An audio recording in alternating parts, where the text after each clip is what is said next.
Hello दोस्तों, स्वागत है आपका भारत रिसर्च एकेडमी में। आज हम महत्वपूर्ण टॉपिक लेकर आए हैं।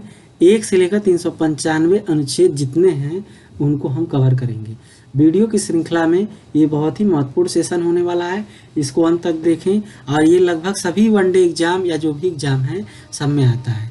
ठीक, तो देर न करते हुए आइए शुरू करते हैं। और हाँ, जो सब्सक्राइब वाला बटन है उसे दबा दीजिए ताकि जो भी महत्वपूर्ण वीडियो है और भी डाला जाए उससे आपको लाभ मिल सके। तो सब्सक्राइब जरूर कर लीजिए। आइए हम शुरू करते हैं। अनुच्छेद 1 दिया हुआ है, इसमें क्या है? संघ का नाम और राज्य क्षेत्र। यानी अनुच्छेद 1 किससे संबंधित है? संघ का नाम और राज्य क्षेत्र से। अनुच्छेद 2 की बात किया जाए तो नए राज्यों के प्रवेश या स्थापना, यानी भारत में कोई नया राज्य का प्रवेश होगा या फिर स्थापना होगा तो अनुच्छेद 2 के अंतर्गत होगा। अनुच्छेद 3 में क्या है? तो राज्य का निर्माण तथा सीमाओं या नामों में परिवर्तन, ये अनुच्छेद 3 है। यानी अगर तेलंगाना राज्य बना है या उसके नाम या किसी भी राज्य के नाम में परिवर्तन हो रहा है या सीमा का निर्धारण, तो ये आपका किससे संबंधित है? अनुच्छेद 3 से है। ठीक, अनुच्छेद 4 की बात किया जाए तो पहली अनुसूची व चौथी अनुसूची के संशोधन तथा अनुच्छेद 2 व 3 के अधीन बनाई गई विधियां किसमें है? ये अनुच्छेद 4 में है। अनुच्छेद 5 से 11 तक आपका नागरिकता से संबंधित है। ठीक, और ये 1 से लेकर 4 तक आपका संघ तथा राज्य, उनका राज्य क्षेत्र से संबंधित है। ठीक, तो अगला देखते हैं अनुच्छेद 5 देखते हैं। अनुच्छेद 5 में क्या है? आपका संविधान के प्रारंभ में जो नागरिकता बनी थी वो इससे संबंधित है। अगला है अनुच्छेद 6, भारत आने वाले व्यक्तियों की नागरिकता है। तो अनुच्छेद 6 की बात किया जाए तो जो पाकिस्तान से भारत को प्रव्रजन करने वाले कुछ व्यक्तियों का जो नागरिकता का अधिकार दिया गया था वो किससे संबंधित है? अनुच्छेद 6 से संबंधित है। नेक्स्ट है 7वां अनुच्छेद है, ये पाकिस्तान को जाने वालों की नागरिकता है। यानी जो पाकिस्तान को चले गए थे, यानी पाकिस्तान को प्रव्रजन करने वाले कुछ व्यक्तियों को नागरिकता का जो अधिकार दिया गया था वो अनुच्छेद 7 में है। ठीक, और अनुच्छेद 8 में आपका है भारत के बाहर रहने वाले व्यक्तियों की नागरिकता। यानी जो भारत के बाहर जो रहने वाले जो है कुछ नागरिक हैं उनकी नागरिकता है। ठीक, यानी NRI। नेक्स्ट है 9वां है विदेशी राज्य की नागरिकता लेने पे भारत की नागरिकता जो है स्वतः समाप्त हो जाएगी। ये अनुच्छेद 9 में है। लेकिन ये कहीं कहीं अपवाद है। जैसे आप अक्षय कुमार को देखेंगे, अक्षय कुमार हो गए, अक्षय कुमार जो हो गए, ये क्या है? कनाडा की नागरिकता लिए हैं लेकिन भारत की भी नागरिकता है इनके पास। सानिया मिर्जा को देख लीजिए, पाकिस्तान की नागरिकता है लेकिन भारत की भी नागरिकता, क्योंकि ये जो है देश के प्रतीक के रूप में ये खेलते, जैसे खेल से संबंधित है।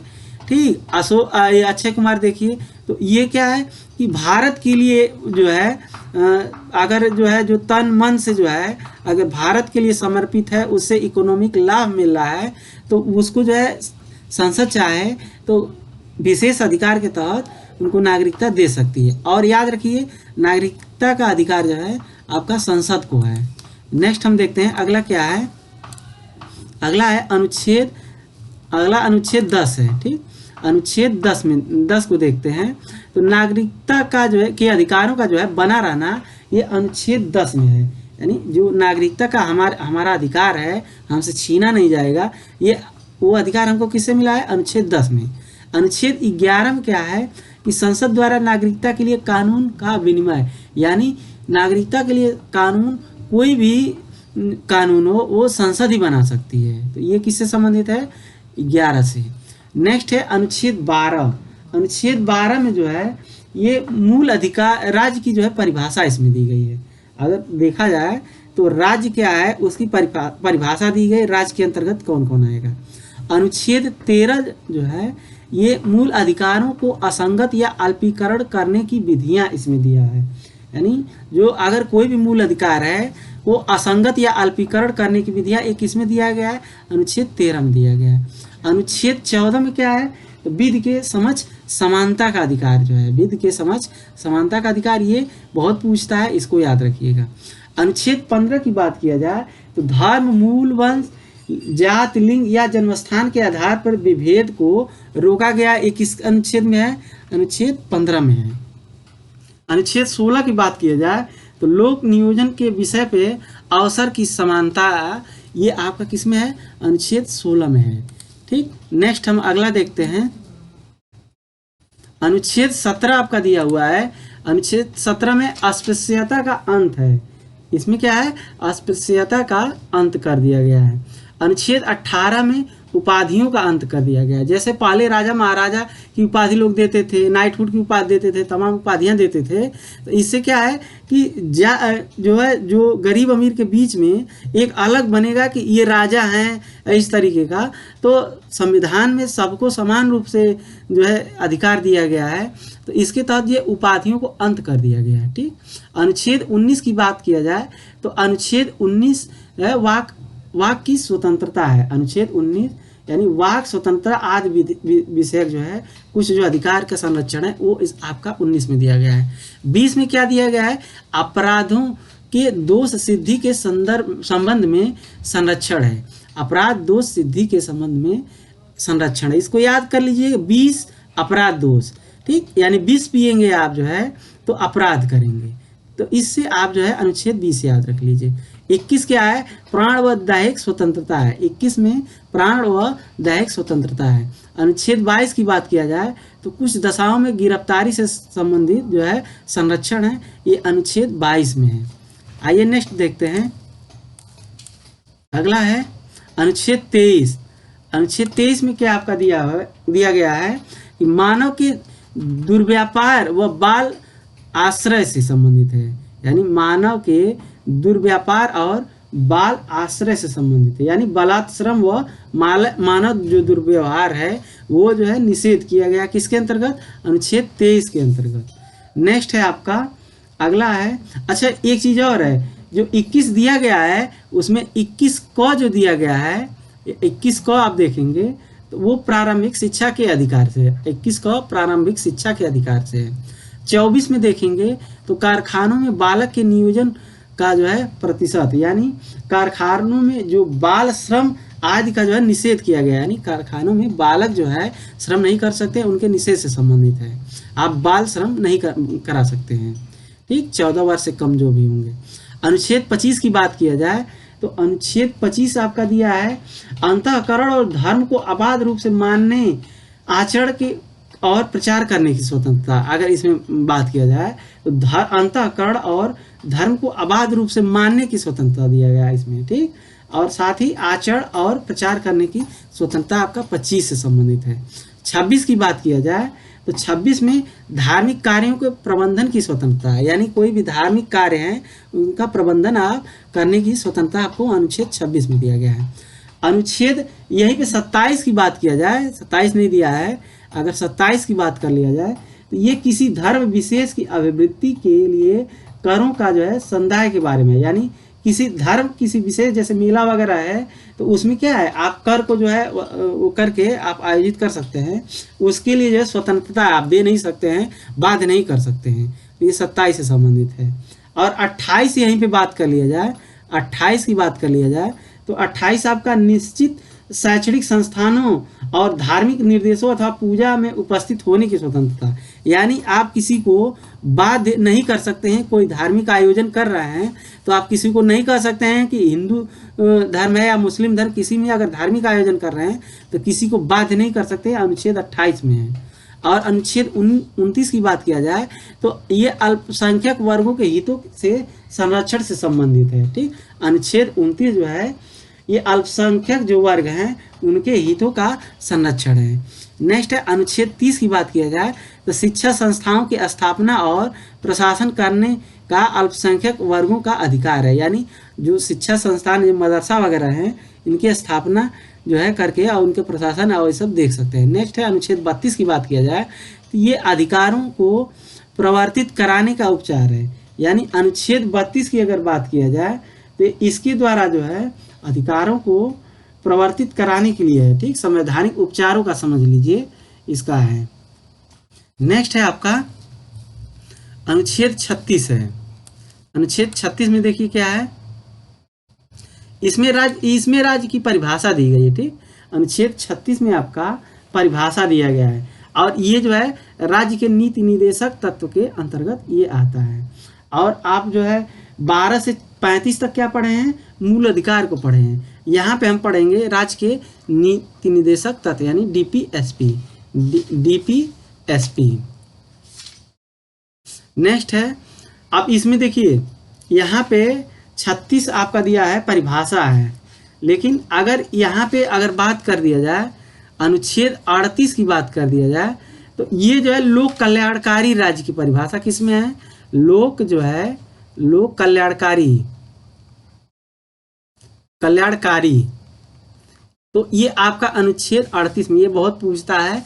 तो 38 आपका लोक कल्याणकारी राज्य है, ठीक, राज्य की परिभाषा है, ठीक।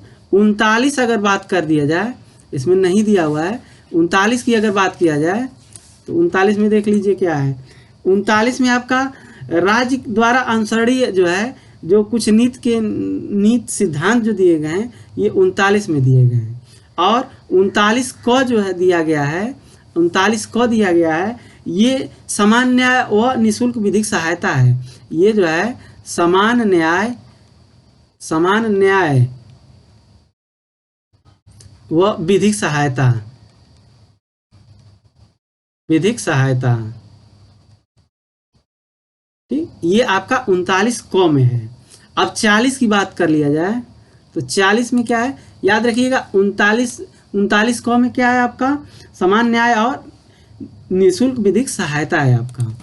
अगर 40 की बात किया जाए तो ग्राम पंचायतों का संगठन, यानी ग्राम पंचायतों का संगठन किसके अंतर्गत है? यह अनुच्छेद 40 के अंतर्गत है। अगर 41 की बात किया जाए, अब यहाँ पे 41 देख लीजिए जो कभी कभी पूछ देता है। तो 41 में कुछ दशा में, जैसे अब ग्राम पंचायत का गठन कर लिए तो अब जो है काम की आवश्यकता होगी, तो यहाँ पे जो है कुछ दशा में काम शिक्षा, ठीक, काम शिक्षा और लोक सहायता पाने का अधिकार। और यहाँ पे लोक सहायता ये आपका किसके अंतर्गत है? आपका अनुच्छेद 41 के अंतर्गत है। 42 में अगर बात किया जाए तो 42 में आपका जो है वो जो काम आप देंगे, ये काम देंगे ये न्याय संगत होना चाहिए। ये नहीं कि अगर कोई बुजुर्ग है तो उसको जो है ज़्यादा भार वजन उठाने वाला काम आप दे दीजिए, तो ये न्याय संगत व मानवोचित दशाओं तथा जो है जो महिला जो प्रसूति सहायक, मतलब अगर कोई ऐसा नहीं है कि कोई महिला प्रेग्नेंट है तो आप उसको वजन उठाने वाला काम दे दीजिए, तो वो न्याय संगत होना चाहिए, जो कार्य है वो न्याय संगत होना चाहिए। अगर 43 की बात किया जाए तो 43 की बात किया जाए तो आपको जो है कर्मकारों को आप काम करा लेंगे तो निर्वाह जो है मजदूरी आप देंगे, ये 43 के अंतर्गत है। अगर यहीं पे 43 को की बात किया जाए, 43 को की बात किया जाए तो ये आपका किससे संबंधित है? उद्योगों के प्रबंधन और कर्मकारों का जो है भाग लेना, यानी उद्योग जो है प्रबंधन है, उद्योग प्रबंधन है, ऐसे याद कर लीजिए। और 43 ख अगर बात किया जाए, 43 ख तो ये आपका किससे संबंधित है? सहकारी समितियों को बढ़ावा, यानी जो सहकारी समिति हैं उनको जो है उनको बढ़ावा आप दे सकते हैं, ठीक, तो ये आप समझ लीजिए। और अगला क्या है, यहाँ तक आप समझ गए। 41 क्या है आपका? कुछ दशाओं में काम शिक्षा और लोक जो है सहायता पाने का अधिकार 41 में है। 42 में आपका क्या है?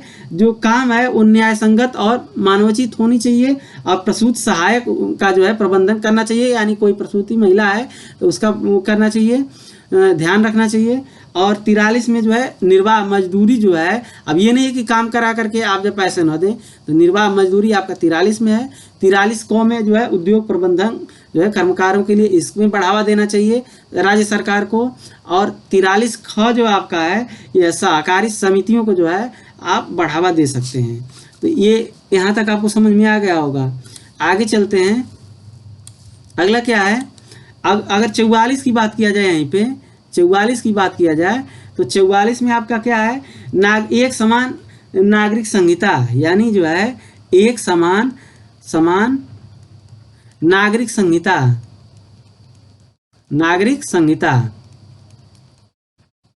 ठीक। और एकमात्र राज्य किसमें लागू है? ये गोवा में लागू है, ठीक, याद रखिएगा ये गोवा में लागू है। एक समानशील संहिता जो है कहाँ लागू है? ये गोवा में। तो यहाँ तक ये समझ में आ गया होगा। अब बात करते हैं 45 की बात किया जाए, 45 45 की बात किया जाए, 45 की, तो ये बालकों के लिए निःशुल्क और अनिवार्य शिक्षा का जो है, जो बालक हैं 6 वर्ष तक के जो बालक हैं, इनके जो है, इनके लिए शिक्षा का जो है, उनको शिक्षा का अधिकार, शिक्षा जो है देना अभिभावक का कर्तव्य होगा। इनको अनिवार्य शिक्षा देना ये कर्तव्य होगा। अनुच्छेद 45 में ये दिया हुआ है। 46 में जो दिया है, 46 में क्या दिया है, इसमें अनुसूचित जातियों और अनुसूचित जनजातियों और दुर्बल वर्ग के लिए शिक्षा की व्यवस्था, शिक्षा 45 में भी है और 46 में भी शिक्षा है, ठीक। लेकिन किससे संबंधित है ये शिक्षा? जो दुर्बल होंगे, कमज़ोर होंगे और अनुसूचित जाति व अनुसूचित जनजाति के होंगे, उनको शिक्षा के हित के लिए जो है सरकार जो है, राज्य जो है सोचेगा, ठीक। तो अनुच्छेद 46 है। अगर यहीं पे 47 की बात कर लिया जाए तो 47 में क्या आपका है, पोषाहार और जीवन स्तर, यानी पोषाहार जो है और जीवन स्तर, ये किस में है? 47 में है, ठीक। इसका ध्यान कौन देगा? राज्य देगी। पोषाहार और लोक स्वास्थ्य में सुधार करने का राज्य का कर्तव्य होगा, यानी जो अनुच्छेद 47 है इससे संबंधित है। अब अनुच्छेद 48 यहाँ देख लीजिए। अनुच्छेद 48 में आपका कृषि और पशुपालन संगठन है, ठीक। कृषि और पशुपालन संगठन किस में है? अनुच्छेद 48 में है, ठीक। ये याद रखिए, अनुच्छेद 48 कृषि और पशुपालन संगठन। अगर यहीं पे जो है 48 क की बात किया जाए तो पर्यावरण, वन तथा वन्य जीवों की रक्षा आपका किस में है? 48 क में है। 49 की बात किया जाए तो 49 में आपका राष्ट्रीय स्मारकों, स्थानों और वस्तुओं का संरक्षण जो है करना, इससे संबंधित है अनुच्छेद 49 से। 50 की बात किया जाए तो कार्यपालिका और न्यायपालिका का पृथक्करण है, यानी जो कार्यपालिका होगी वो अलग और न्यायपालिका अलग, इसका पृथक्करण है। 51 किससे संबंधित है? अंतर्राष्ट्रीय शांति सुरक्षा से संबंधित है। और 51 को आपका मूल कर्तव्य से है। कितने मूल कर्तव्य हैं? 11 हैं, ठीक। इसको जो है अच्छे से याद रख लीजिएगा। तो यहाँ तक आपको समझ में आ गया। आगे अब चलते हैं। अब अनुच्छेद 51 देखते हैं। अनुच्छेद 51 क्या है? अंतर्राष्ट्रीय शांति सुरक्षा, ये अनुच्छेद 51 में है, ठीक, 51 में। और अब चलते हैं यहाँ पे 52 अनुच्छेद, ये 51 कौन में तो मूल कर्तव्य हो गया। अनुच्छेद 52, अनुच्छेद 52 देखते हैं। इसमें जो है ये राष्ट्रपति से संबंधित है, ठीक, यानी भारत के राष्ट्रपति होगा, इससे संबंधित है। भारत का एक राष्ट्रपति होगा। 53 में संघ की कार्यपालिका की शक्ति, ये किसमें होगी? राष्ट्रपति में होगी, ये अनुच्छेद 53 में है। 54 में आपका राष्ट्रपति का निर्वाचन है। 54 में क्या है? निर्वाचन। 52 में राष्ट्रपति होगा, 53 में कार्यपालिका की शक्ति या अधीन जो है अधिकारियों से कराएगा, और 54 में राष्ट्रपति का निर्वाचन हो गया। 55 में राष्ट्रपति के निर्वाचन की रीति होगी, यानी एकल संक्रमणी पद्धति से, ये आपका 55 में है। और 56 में राष्ट्रपति की पदावधि, ठीक, ये इसमें रहेगा। 57 में पुनर्निर्वाचन के लिए पात्रता, यानी कोई भी राष्ट्रपति पुनः निर्वाचित हो सकता है, ये अनुच्छेद 57 में है। 58 में देखा जाए तो राष्ट्रपति निर्वाचित होने के लिए जो अर्हताएं हैं, ये आपका अनुच्छेद 58 में दिया हुआ है। अनुच्छेद 59 की बात किया जाए तो राष्ट्रपति के पदों की शर्तें हैं, ये किसमें है? आपका अनुच्छेद 59 में है। अगर आगे बात किया जाए, अनुच्छेद 60 की बात किया जाए तो राष्ट्रपति का शपथ है, ठीक, शपथ, 60 शपथ, ऐसे याद कर लीजिएगा। 61 में आपका राष्ट्रपति पर महाभियोग चलाने की प्रक्रिया है, यानी जो राष्ट्रपति पे महाभियोग चलता है अनुच्छेद 61 के तहत। तो आई होप ये आपको समझ में आ गया होगा। नेक्स्ट हम देखते हैं, अगला क्या है? 62, अनुच्छेद 62 क्या है? ये राष्ट्रपति पद पर व्यक्ति को भरने के लिए निर्वाचन का समय और रीतियां, ये आपका अनुच्छेद 62 में है।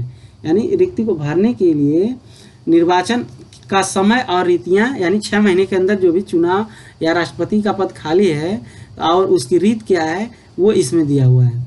63 में भारत का उपराष्ट्रपति होगा, ये किसमें है? अनुच्छेद 63 में है, ठीक। अगर यहीं पे 64 की बात किया जाए, 64 की, यहाँ 64 की बात किया जाए तो उपराष्ट्रपति जो है राज्यसभा का पदेन सदस्य होगा, ये पदेन सदस्य होगा। ये अनुच्छेद किसमें है? 64 में है। उपराष्ट्रपति राज्यसभा का पदेन सदस्य होगा, यह आपका अनुच्छेद 64 में है। अगर 65 की बात किया जाए तो राष्ट्रपति के पद की रिक्ति पर उपराष्ट्रपति के कार्य, यानी राष्ट्रपति का पद अगर रिक्त है तो उपराष्ट्रपति उस पर कार्य कर सकता है। ये किस अनुच्छेद में है और उनके कृत्यों का निर्वहन कर सकता है, ये अनुच्छेद 65 में है। अगर 66 की बात किया जाए तो उपराष्ट्रपति का निर्वाचन है। ठीक, याद रखिएगा उपराष्ट्रपति का निर्वाचन किस में है, 66 में है। ठीक है, 66 में निर्वाचन है। अगर राष्ट्रपति की बात किया जाए तो 54 में था। राष्ट्रपति का निर्वाचन किस में है, 54 में है। अब 67 में आपका उपराष्ट्रपति की पदावधि है। 67 में क्या है, उपराष्ट्रपति की पदावधि, जबकि 56 में आपका क्या था, राष्ट्रपति की पदावधि। 56 में राष्ट्रपति की पदावधि, यहीं पे कोरिलेट करते हुए याद करिएगा।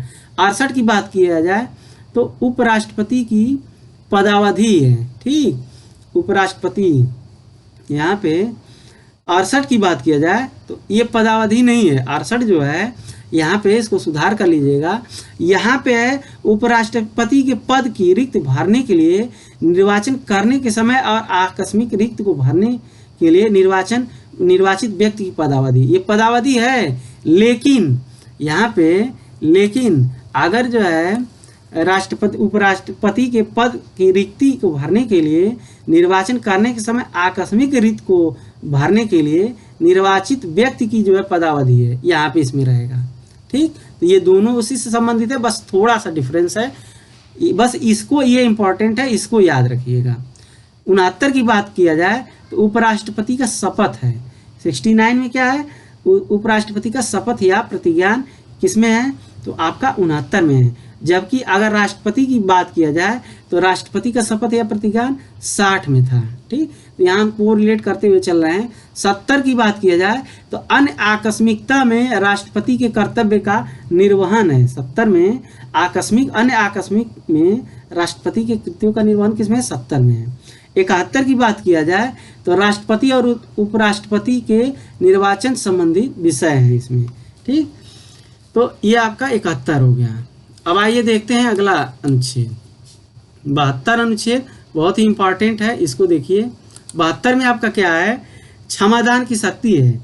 राष्ट्रपति को क्षमादान और कुछ मामलों में दंडादेश के निलंबन, परिहार या लघुकरण करने की शक्ति ये राष्ट्रपति को है। ये जैसे आप क्षमादान ये सब राष्ट्रपति के लिए के यहाँ गुहार लगाते हैं लोग, तो ये अनुच्छेद 72 में है। ठीक, 73 की बात किया जाए तो संघ की कार्यपालिका की शक्ति का विस्तार है, ये आपका 73 में है। 74 इंपॉर्टेंट है, राष्ट्रपति को सलाह देने के लिए मंत्रिपरिषद होगी, यानी मंत्रिपरिषद किसमें है, सलाह देने के लिए 74 में है। और 75 में क्या है, मंत्रियों के बारे में उपबंध है। अगर 75 की बात किया जाए तो राष्ट्रपति मंत्रियों के बारे में उपबंध है, ये 75 में है। अगर 76 की बात किया जाए तो भारत का महान्यायवादी होगा, ये किस अनुच्छेद में है, अनुच्छेद 76 में भारत के महान्यायवादी होंगे, ये 76 में होगा। 77 की बात किया जाए तो भारत सरकार के कार्य का संचालन, अगर 77 की बात किया जाए तो आपका भारत सरकार के कार्य का संचालन ये अनुच्छेद 77 में है। अनुच्छेद 78 की बात किया जाए तो राष्ट्रपति को जानकारी देने के लिए प्रधानमंत्री का कर्तव्य होगा, ये किसमें आपका अनुच्छेद 78 में है। ठीक, तो ये आपका 78 हो गया। 79 में आपका संसद है, इसको ऊपर कर लेते हैं।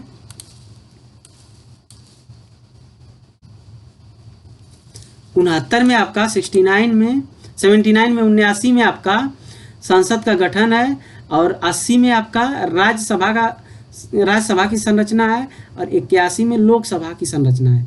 इसको याद रखिए, स, र और ल, यानी स से संसद का गठन, और र से राज्यसभा का, और ल से लोकसभा, यानी 79, 80, 81, इसको आप ऐसे याद कर सकते हैं। ठीक, अब आगे चलते हैं, अनुच्छेद 83 देखते हैं। 83 में क्या है, 83 में आपका 83 में संसद के सदनों की अवधि, 84 में आपका संसद के सदस्यों के लिए अहर्ता, और 85 में आपका ये इंपॉर्टेंट है, संसद के सत्रावसान और विघटन, ये संबंध है 85 से। 87 की बात किया जाए तो राष्ट्रपति का विशेष अभिभाषण आप किस अनुच्छेद में है? 87 में। 88 में दोनों सदनों के बारे में मंत्रियों और महान्यायवादी के अधिकारी ठीक, यानी सदनों के बारे में मंत्रियों और महान्यायवादी अधिकारी, ये आपका अनुच्छेद 88 में है। 88 की बात किया जाए तो ठीक, यानी जो है संसद के दोनों सदनों में महान्यायवादी जो है उसमें बैठ सकता है ठीक, वोट नहीं दे सकता है लेकिन बैठ सकता है, उसमें भाग ले सकता है। 89 में आपका राज्यसभा तथा राज्यसभा का सभापति और उपसभापति, ये आपका 89 में है। 90 में उपसभापति का पद रिक्त या पद हटाया जाना, ये 90 में है। 91 में सभापति के कर्तव्यों का पालन की शक्ति, ये 91 में है ठीक, तो ये बहुत इंपॉर्टेंट नहीं है। आगे हम चलते हैं। 92 में हम देखते हैं, 92 आपका है सभापति या उपसभापति को पद से हटाने का संकल्प विचाराधीन हो तब उसका पीठासीन ना होना, ये 92 में है। 93 में लोकसभा का अध्यक्ष और उपाध्यक्ष है, याद रखिएगा, लोकसभा का अध्यक्ष और उपाध्यक्ष है। 94 में आपका अध्यक्ष और उपाध्यक्ष का पद रिक्त होना, ये 94 में है। 95 में अध्यक्ष में कर्तव्य एवं शक्तियां, ये आपका 95 में है। 97 में आपका सभापति, उपसभापति तथा अध्यक्ष उपाध्यक्ष के वेतन व भत्ते किसमें है? ये 97 में है, वेतन भत्ते ठीक। 98 में आपका संसद का सचिवालय है, 98 में क्या है? संसद का सचिवालय है। 99 में देखा जाए तो सदस्यों का जो है शपथ या प्रतिज्ञान, ये किसमें है? 99 में है। 100 में क्या है? संशोधनों में मतदान रिक्तियों के होते हुए भी सदनों के कार्य करने की शक्तियां और गणपूर्ति, ये आपका किसमें है? 100 में है, याद रखिएगा। यानी सदनों में मतदान रिक्तियां के होते हुए भी सदनों के कार्य करने की शक्ति की गणपूर्ति आपका 100 में है। आइए आगे देखते हैं, आगे क्या है? 100 हो गया। अब हम देखते हैं, अब 102 देख लीजिए, 101 और 102। 101 क्या है? 101 जो है स्थानों का रिक्त होना, यानी जो अगर कोई रिक्त स्थान हो गया है, सीट खाली है, उसका 101 में। 102 में क्या है आपका? सदस्यों की निरहरताएं, 102 में निरहरताएं हैं ठीक, निरहरताएं याद रखिएगा, ये किसमें है? 102 में है ठीक। अब जो है 107 की अगर बात किया जाए तो 107 जो है किससे संबंधित है?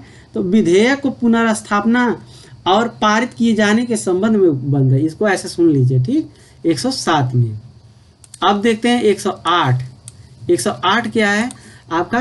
कुछ दशाओं में दोनों सदनों की संयुक्त बैठक, ये जो है इसमें क्या है? संयुक्त बैठक। अगर किसी भी मुद्दे पे मतभेद हो रहा है तो आपका संयुक्त बैठक बुलाया जाता है ठीक, तो ये अनुच्छेद 108 में ठीक। नेक्स्ट है 109, इसमें क्या है? धन विधेयक के संबंध में विशेष प्रक्रिया है, धन विधेयक के संबंध में विशेष प्रक्रिया है। 110 अगर देखा जाए, 110 में क्या है? तो 110 में आपका है धन विधेयक की परिभाषा किसमें है? 110 में है। 112 में वार्षिक वित्तीय विवरण, यानी इसमें क्या है? वार्षिक वित्तीय विवरण 120 में, 112 में ठीक। अब जो है अगला देखते हैं 111 की बात किया जाए, यहीं पे 111 भी देख लीजिए। इसमें क्या है? 111 में आपका है विधेयक पर अनुमति देने का अधिकार, विधेयक पे अनुमति देने का अधिकार राष्ट्रपति का जो है अधिकार, तो ये 111 में है ठीक। इसको वीटो पावर भी अगर पूछता है कि राष्ट्रपति को वीटो पावर जो मिला है ये किस अनुच्छेद के तहत है, तो 111 में, याद रखिएगा ठीक, 111 में है। 112 में आपका वार्षिक वित्तीय विवरण है। 100 अगर बात किया जाए 114 देख लीजिए, 114 क्या है? तो ये आपका विनियोग विधेयक है, ये आपका विनियोग विधेयक है, विनियोग जो है विधेयक है 114 में। नेक्स्ट हम देखते हैं, अगर बात किया जाए 116 देख लीजिए। 116 में क्या है? 116 में आपका लेखानुदान है ठीक, इसमें क्या है? लेखानुदान है 116 में। अगर बात किया जाए 117 में, 117 इंपॉर्टेंट है, इसको देख लीजिए। इसमें वित्त विधेयक के बारे में है, वित्त जो है विधेयक के बारे में है। ये वित्त विधेयक के बारे में उपबंध है। तो और जो है 118 के आपका प्रक्रिया के नियम है। 118 में प्रक्रिया के नियम है। और बात किया जाए 120 में, तो संसद में प्रयोग की जाने वाली भाषा, ये बहुत ही इम्पॉर्टेंट है। ये हिंदी के क्वेश्चन में भी पूछ देता है कि जो संसद में प्रयोग की जाने वाली भाषा है ये किस अनुच्छेद में है? 120 में है। 123 में आपका क्या है? 123 में संसद के विश्रांत काल में राष्ट्रपति जो अध्यादेश जारी करता है, ये आपका 123 में है। यानी अगर संसद सत्र नहीं चल रहा है तो अगर कोई भी अध्यादेश राष्ट्रपति जारी करता है तो वो भी उतना ही पावरफुल होता है। ये अनुच्छेद 123 में है। 124 में उच्चतम न्यायालय की स्थापना और गठन है। 124 में याद रखिएगा। अगर 125 में बात किया जाए न्यायाधीशों का वेतन है। 126 में कार्य मुख्य न्यायमूर्ति की नियुक्ति है इसमें। अब आइए देखते हैं अगला।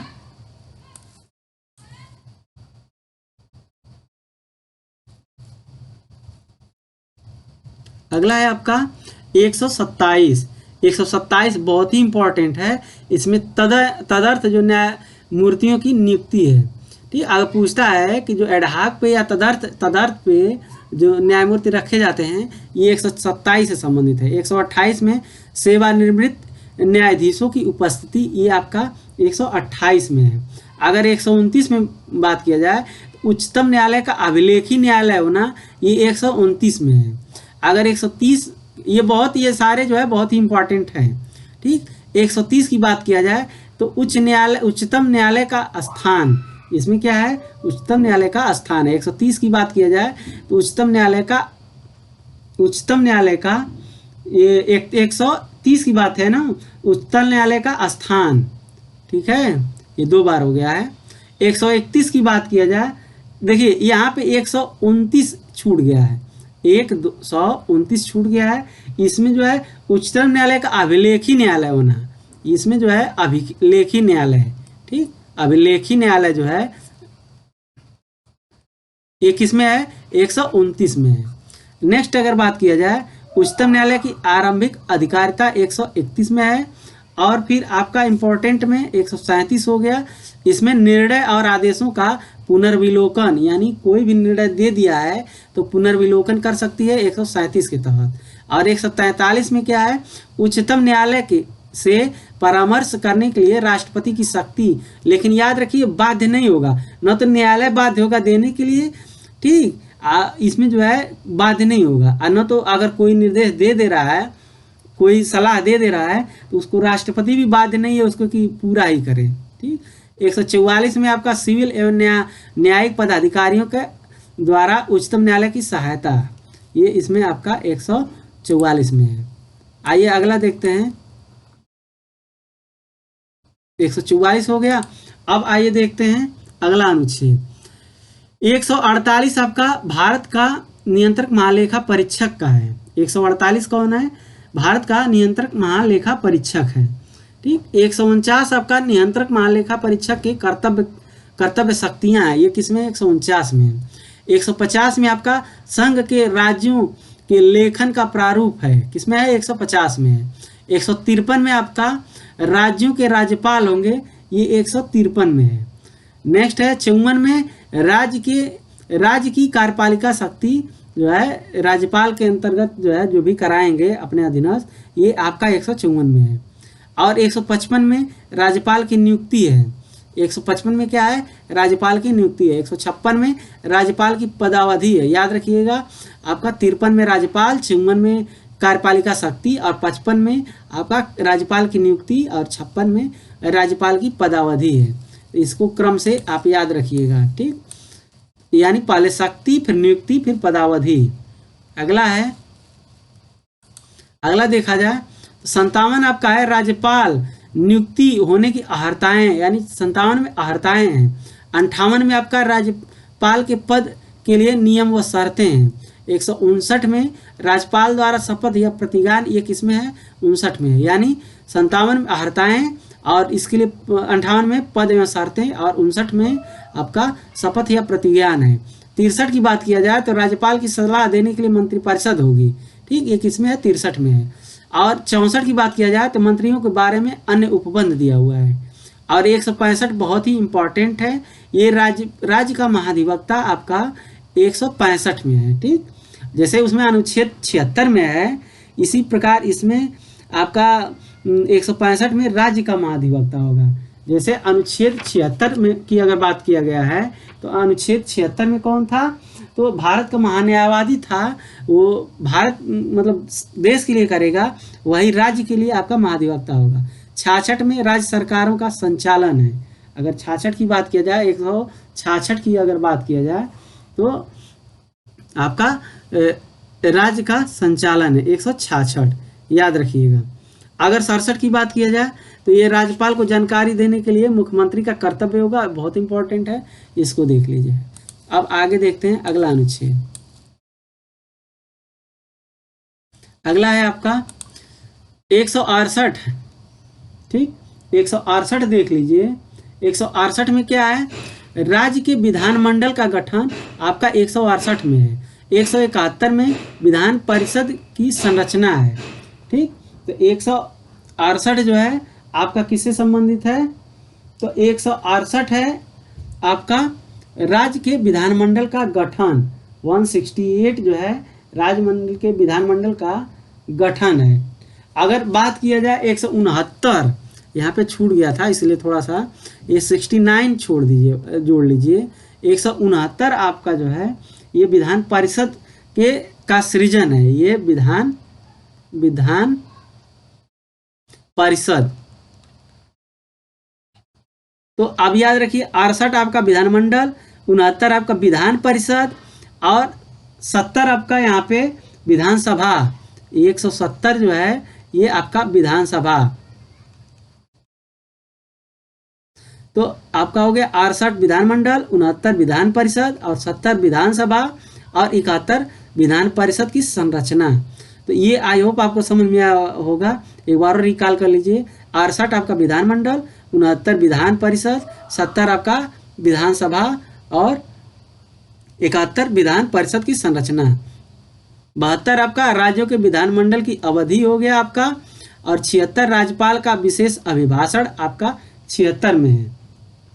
अगर बात किया जाए 77 में तो सदनों के बारे में मंत्रियों और महाधिवक्ता का अधिकार है, यानी सदन जो है सदनों के बारे में जैसे जिस प्रकार महान्यायवादी का अधिकार था उसी प्रकार आपका 177 में महाधिवक्ता का अधिकार है।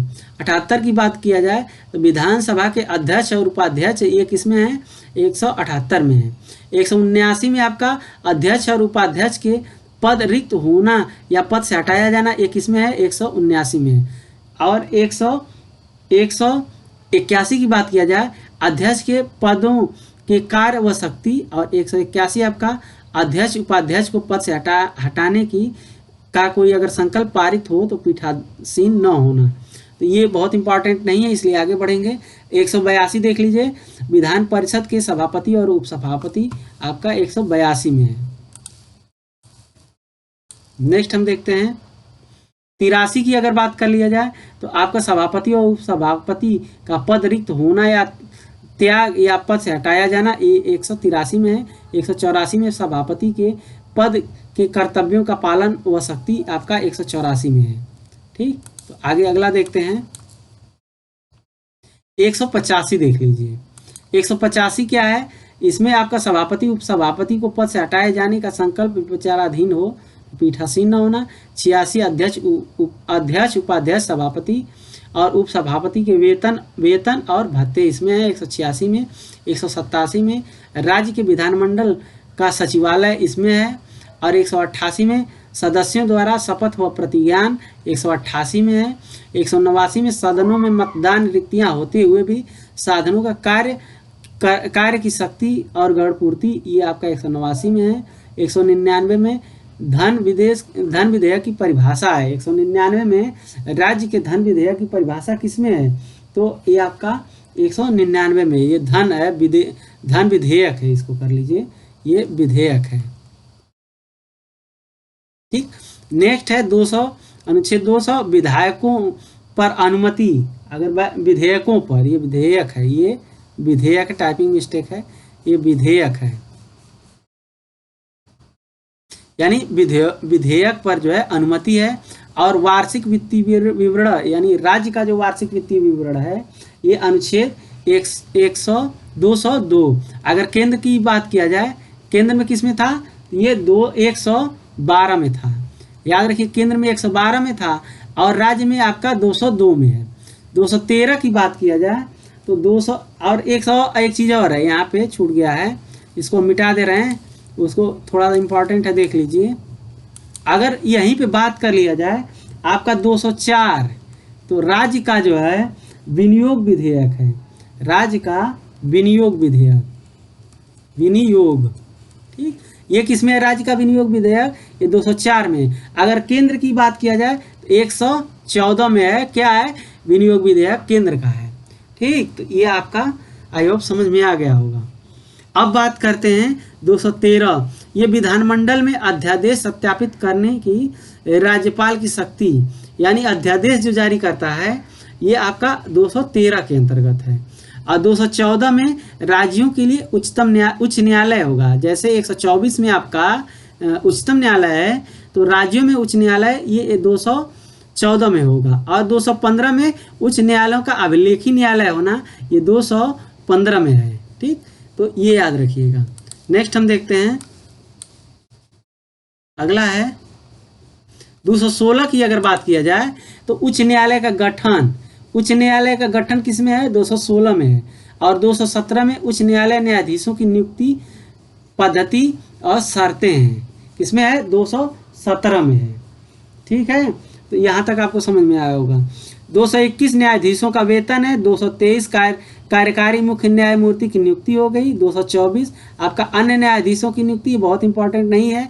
226 बहुत इंपॉर्टेंट है, ये कुछ रीट निकालने के लिए उच्च न्यायालय की शक्ति है। ये किसमें है, ये जैसे आपका सुप्रीम कोर्ट का 32 में है, सेम वही चीज़ ये 226 में है, ठीक, ये 226 में है। नेक्स्ट है 131 दिया हुआ, 231 दिया हुआ है, 2 या अधिक राज्यों के लिए एक ही जो उच्च न्यायालय होगा की स्थापना होगी, तो ये आपका 231 में है। 233 में जिला जजों की नियुक्ति है, ये किस में है, 233 में है, तो इसको याद रखिएगा, 233 में है। नेक्स्ट हम देखते हैं 241 की अगर बात किया जाए तो 241 में संघ राज्य क्षेत्रों के लिए उच्च न्यायालय है, और 243 में ये संघ राज्य क्षेत्रों के लिए, ठीक। और ये 243 में पंचायत, नगर पालिकाएँ एवं सहकारी समितियाँ 243 में है। तो 243 में क्या है, पंचायत, नगर पालिकाएँ एवं सहकारी समितियाँ, ये किस में है, 243 में है, ठीक। और यहीं पे 243 क की बात किया जाए तो आपका ग्राम सभा है, कौन है, ग्राम सभा है, ठीक। 243 ग्राम सभा है। 243 क, 243 ख आपका पंचायतों का गठन है। 243 ग आपकी पंचायतों की संरचना है। 243 ग इसमें स्थानों का आरक्षण है। और 243 झ की बात किया जाए तो वित्तीय स्थिति में ये राज्य का वित्त आयोग है, राज्य का जो है वित्त आयोग, ठीक, राज्य का वित्त, राज्य मतलब वित्तीय स्थिति के लिए वित्त आयोग का गठन, ये किसमें है, 243 झ में है, ठीक, याद रखिएगा, 243 झ में है, ठीक। आगे चलते हैं, अगर बात किया जाए यहाँ पे 244 तो अनुसूचित क्षेत्रों व जनजाति क्षेत्रों का प्रशासन है 244 में। 244 में अगर बात किया जाए यहाँ पे 248 की तो अवशिष्ट विधायी शक्तियाँ, ये 248 में है, ठीक। 248 में क्या है, अवशिष्ट विधायी शक्तियाँ हैं। तो यहाँ तक आप याद रखिएगा। आगे चलते हैं 249, मिटा दे रहे हैं इसको। 248 आपका हो गया। अब यहाँ पे समझ लीजिए 249 बहुत ही इंपॉर्टेंट है। इसमें क्या है कि राज्य सूची के विषय पे, मतलब राज्य सूची का जो है, राज्य सूची का विषय है, इसके राष्ट्रीय हित में आपका जो है संसद विधि बना सकती है। कौन बना सकता है? संसद। बहुत ही इंपॉर्टेंट है। राज्य सूची के विषय पे 249 के तहत संसद जो है कानून बना सकती है। ठीक, 249 याद रखिएगा। और 248 अवशिष्ट विधायी शक्तियाँ हैं। और 200 यहीं पे 250 की बात किया जाए, ये तो 249 हो गया आपका। अगर 250 की बात किया जाए तो 250 में क्या है? आपात की उद्घोषणा प्रवर्तन में, अगर यदि आपात की उद्घोषणा जो है प्रवर्तन में हो तो राज्य के विषय में के संबंध में विधि बनाने की संसद की शक्ति, यानी आपात के समय 250 में आपात के समय ये राज्य के विषय में संसद जो है कानून बना सकती है। 249 राज्य सूची में संसद कानून बना सकती है, किसी राष्ट्रीय हित में मामला है। 250 में आपात के समय जो है संसद कानून बना सकती है। ठीक, संसद की शक्तियां हैं। अगर बात किया जाए 251 की, यहीं पे 251 भी देख लीजिए। 251 में क्या है कि संसद द्वारा ये 249 जो बना है, 249 और 250, ठीक, इनके अधीन बनाई गई विधियों और राज्य विधानमंडलों द्वारा बनाई गई विधियों की असंगति है। अगर मान लीजिए कोई राज्य भी कानून बना रहा है और संसद भी कानून बना रही है, तो दोनों में प्राथमिकता किसको दी जाएगी? संसद जो है उसकी जो है शक्ति को माना जाएगा। ये किस में है? 251 में है। ये बहुत ही क्लिष्ट है, इसको आप समझ लीजिएगा। ठीक, आगे चलते हैं। अब आपका जो है 252 देख लीजिए। 2 या अधिक राज्यों की सहमति से विधि बनाने की संसद की शक्ति। अगर 2 या अधिक राज्य जो है सहमति से किसी राज्य के विषय पे कानून बनाने के लिए बोल रहे हैं, तो ये संसद की शक्ति आपका किस में है? 252 में। 254 में क्या है? संसद द्वारा बनाई गई विधियों और राज्यों के विधानमंडलों द्वारा बनाई गई विधियों की असंगति आपका 254 में है। 56 में क्या है? राज्यों की और संघ की बाध्यता, ये 256 में। 257 में कुछ दशाओं में राज्यों पर संघ का नियंत्रण है, ये संघ का नियंत्रण आपका 257 हो गया। 262 अंतर्राष्ट्रीय नदी व जल विवाद, ये आपका 262 है। इसको बहुत ही या अच्छे से याद रखिएगा कि 262 आपका अंतर्राष्ट्रीय जो है नदी व जल विवाद, ये संबंधी आपका न्याय का निर्णय इस पे जो भी है उच्चतम न्यायालय देगा। ये 262 में। 263 में आपका अंतर्राष्ट्रीय अंतर्राज्यीय जो विकास परिषद का गठन होगा, ये आपका 263 में है। 266 में बात किया जाए तो संचित निधि है। 266 में क्या है? तो संचित निधि है। और 267 में आपका आकस्मिक निधि है। तो ये इम्पॉर्टेंट है, इधर के जितने भी अनुच्छेद बताए हैं बहुत ही इंपॉर्टेंट है। 262 आपका अंतर्राष्ट्रीय नदी व जल संबंधी विवाद, और 263 में अंतर्राज्यीय विकास परिषद, और 266 में संचित निधि, और 67 में आकस्मिक निधि। याद रखिए, पहले संचित निधि आएगा फिर आकस्मिक निधि आएगा। नेक्स्ट हम देखते हैं अगला क्या है? अनुच्छेद 270 देखिए। अनुच्छेद 270 क्या है? तो इसके 269 देख लीजिए। ये संघ द्वारा उद्धित और संग्रहित किंतु राज्यों को सौंपे जाने वाले कर हैं। तो ये बहुत इंपॉर्टेंट नहीं है। 270 संघ द्वारा इकट्ठे किए गए कर और राज्यों के बीच वितरित किए जाने वाले कर, ये आपका 70 में है। 272 में राज्यों के विधानमंडल की अवधि है, ये 272 में है। 272 में। और 280 बहुत इंपॉर्टेंट है, इसमें वित्त आयोग है। वित्त आयोग किस में है? 280 में, याद रखिएगा। 281 में वित्त आयोग की सिफारिशें हैं। 292 में आपका भारत सरकार द्वारा उधार लेना, ये किस में है? आपका 292 में है। 293 में राज्यों द्वारा उधार लेना, ये आपका भारत सरकार द्वारा उधार लेना 292 में। 293 द्वारा राज्यों द्वारा उधार लेना। और 300 क बहुत इंपॉर्टेंट है, ये संपत्ति का अधिकार है। ठीक, संपत्ति का अधिकार किस में है? आपका 300 क में है। नेक्स्ट हम देखते हैं अगला क्या है? अगला है आपका 301 की बात किया जाए तो व्यापार, वाणिज्य और समागम की स्वतंत्रता आपका किस में है? आपका 301 में है। 309 की बात किया जाए तो राज्य की सेवा करने वाले व्यक्तियों की भर्ती और सेवा की शर्तें हैं, ये आपका 309 में है। किस में है? 309 में है। अगर नेक्स्ट हम बात करते हैं, अगर इसमें जो है 310 की बात करते हैं, ठीक, संघ व राज्य की सेवा करने वाले व्यक्तियों की पदावधि हो गया। 313 में आपका संक्रमणकालीन उपबंध है आपका 313 में, ठीक। आगे चलते हैं, अगला क्या है? अगर 345 की बात किया जाए, 315 की, तो संघ राज्य के लिए लोक सेवा आयोग होगा, ये 315 में है। 316 में सदस्यों की नियुक्ति और पदावधि हो गया। और 317 की बात किया जाए तो लोक सेवा आयोग किसी सदस्य को हटाया जाना या निलंबित करना 317 में आपका है। अगर 320 की बात किया जाए तो लोक सेवा आयोग के कृत्य है। और 323 क में प्रशासनिक अधिकरण, याद रखिएगा, कई बार पूछता है, ये 323 क है, 323 क ये है। 323 ख अन्य विषयों के लिए अधिकरण। 324 निर्वाचन आयोग है आपका, 324 जो है निर्वाचन के अधिकरण, निर्देशन व नियंत्रण संबंधित निर्वाचन आयोग है, ठीक। अगर 329 की बात किया जाए तो निर्वाचन संबंधित मामला जो है न्यायालय के हस्तक्षेप का इसमें वर्णन है।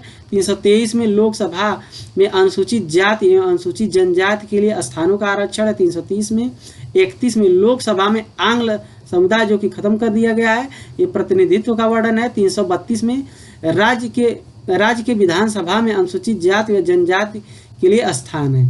तो याद रखिएगा, लोकसभा की बात किया जाए तो ये आपका 330 है और 332 में राज्य विधानसभा की बात है, ठीक। इन दोनों में थोड़ा सा अंतर है, इसको देख लीजिएगा, इसका स्क्रीनशॉट लेते हुए और पढ़ते जाइए। नेक्स्ट है अगला 333 की अगर बात किया जाए तो 333 में राज्य की विधानसभा में आंग्ल भारतीय समुदाय का प्रतिनिधित्व आपका 333 में है। 344 में 333 ये हो गया। अब आइए देखते हैं, अगला है 344। 344 में राजभाषा के संबंध में आयोग और संसद की समिति, तो ये आपका किस में है? आपका अनुच्छेद 344 में है।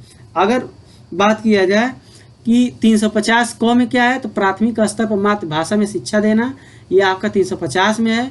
351 में हिंदी भाषा के विकास के लिए निर्देश है। 352 में आपका आपात उद्घोषणा का प्रभाव है। 356 में राज्य के संवैधानिक तंत्र विफल हो जाने की दशा में उपबंध है। और 360 में वित्तीय आपात के बारे में उपबंध है। 368 है, ये संविधान संशोधन करने की संसद की शक्ति है। और 378 है, ये आपका लोक सेवा आयोग के बारे में है, ठीक। एक चीज़ और बहुत महत्वपूर्ण है, उसको बता करके हम इसको बंद करते हैं।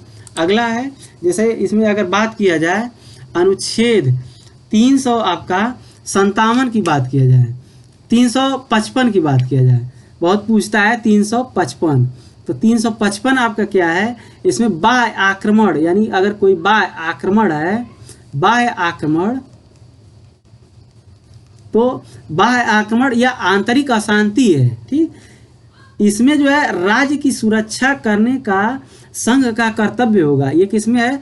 355 में है। लेकिन अगर 356 की बात किया जाए तो ये संवैधानिक तंत्र विफल हो जाएगा। और 357 की बात किया जाए, 357 ये इंपॉर्टेंट है, 55 है 57, इसमें क्या है? अनुच्छेद 356 के अधीन की गई जो उद्घोषणा है, इसके अधीन विधायी शक्तियों का प्रयोग आपका 357 में है, ठीक, याद रखिएगा। अगर 359 की बात किया जाए, 359 की, तो 359 में आपका दिया है कि आपात के दौरान भाग 3, ठीक, भाग जो है, जो 3 है, द्वारा प्रदत्त अधिकारों का के प्रवर्तन का निलंबन, यानी भाग जो 3 जो है आपका जो अधिकार है जो निलंबित हो जाता है, ये किस में है? 359 में है, ठीक। इस प्रकार हमने ये पूरे अनुच्छेद कवर किए। आशा ही नहीं, उम्मीद है आपको अच्छा लगा होगा। और वीडियो को लाइक कीजिए, शेयर कीजिए और सब्सक्राइब तो अभी कर लीजिए। रखते हैं, अगली वीडियो में मिलते हैं। धन्यवाद।